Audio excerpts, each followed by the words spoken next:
Qəhrəman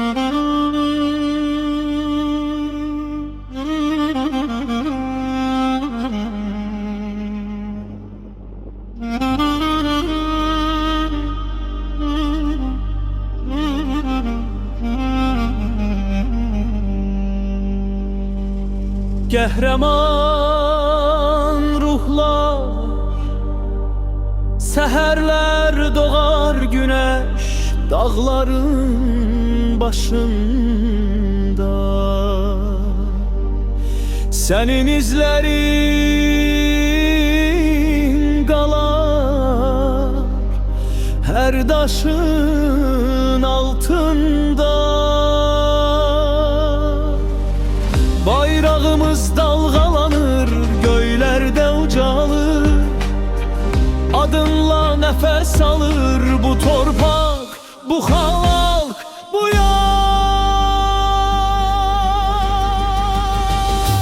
Ey şehit, senin ruhun ebedi, sen geride döyünen yüreği, kanında yazılı azatlık sözü, sen oldun milletin yüzü. Yollarında kaldı arzular, gülüşler, ananın gözünde min bir dua, sükutlar.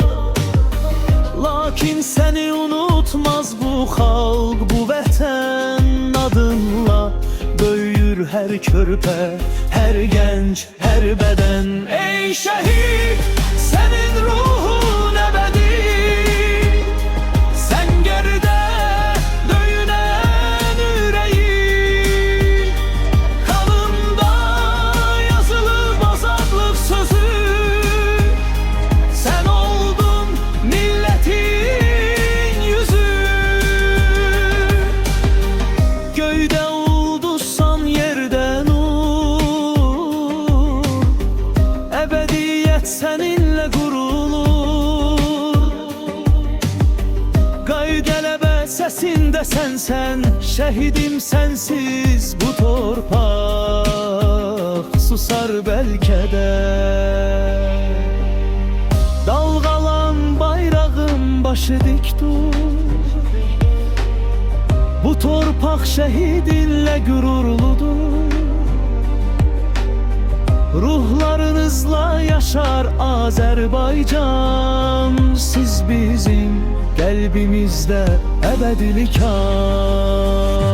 Ey şehit, senin ruhun ebedi, sen geride döyünen yüreği, kanında yazılı azatlık sözü, sen oldun milletin yüzü.